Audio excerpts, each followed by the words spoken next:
partly cloudy. Highs around 70. Oh, here we go. Here we go. Here we go. Here we go. Here we go. Here we go.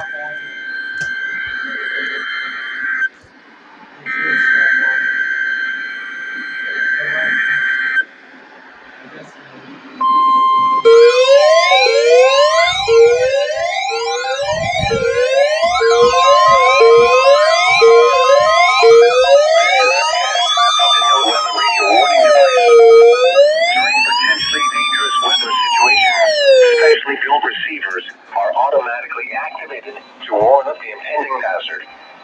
Tests of these receivers normally are conducted by the National Weather Service every Wednesday between 11 a.m. and noon.